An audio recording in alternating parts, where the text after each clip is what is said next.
In certain moods, the founding principle of modern psychotherapy, that it is all to do with one's childhood, can sound especially irritating. Why should we be forever tied to things that happened infinitely long ago? One hardly ever sees one's mother now, and Dad might have died 20 years ago. And anyway, aren't genetics more important? Nevertheless, the maddening idea refuses to go away as we'd love it to. There is too much, in the end, that keeps backing it up. Our characters appear to be miserably determined by dynamics that unfolded within the family circle before our 15th birthdays. We can accept, well enough, that we once learnt to speak an entire language around our families, tens of thousands of words, hundreds of declensions, and a host of complex rules of syntax were all picked up while we played in the garden or drew sunflowers in the kitchen. It should, by extension, be no more implausible that we simultaneously learnt an entire emotional language that is now as much part of our nature as our native tongue. A language about how to express love, what we can expect of men and women, the declensions of desire, and what the rules are around happiness.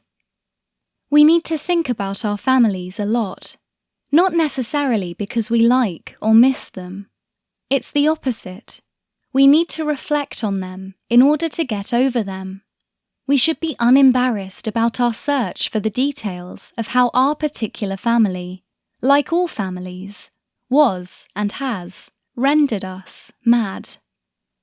We may feel that it is a uniquely Western neuroses, especially one afflicting people who have spent too long in therapy, to go on about one's parents and their contribution to one's unhappiness, to be 25 or 62 and still turning over in one's mind, often while sobbing, how mummy or daddy have been responsible for spoiling one's relationships or ruined one's life.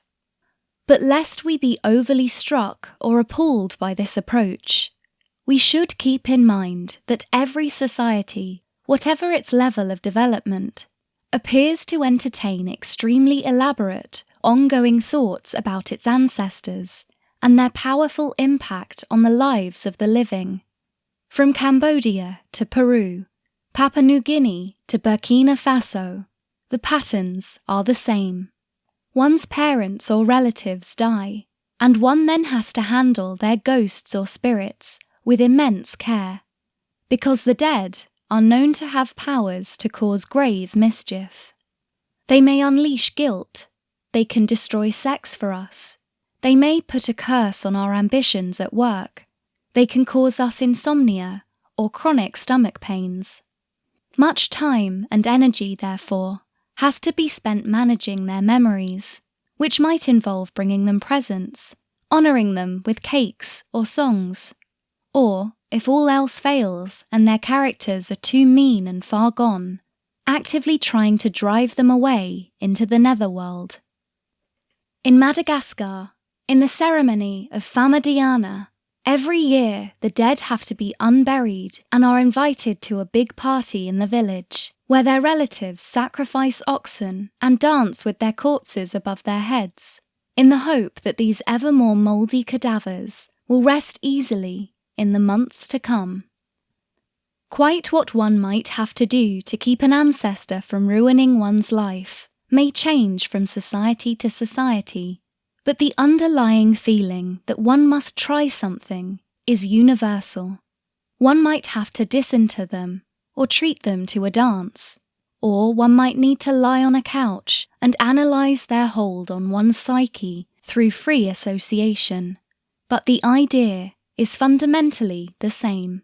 The spirits of the past have the power to throttle the present. The headaches or the impotence, the paranoia or the bad marriage, have to do with ghosts.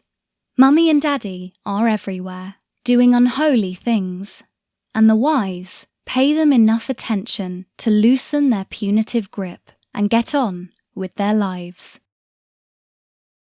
How to Overcome Your Childhood is a book that teaches us how character is developed, the concept of emotional inheritance, the formation of our concepts of being good or bad, and the impact of parental styles of love on the way we choose adult partners.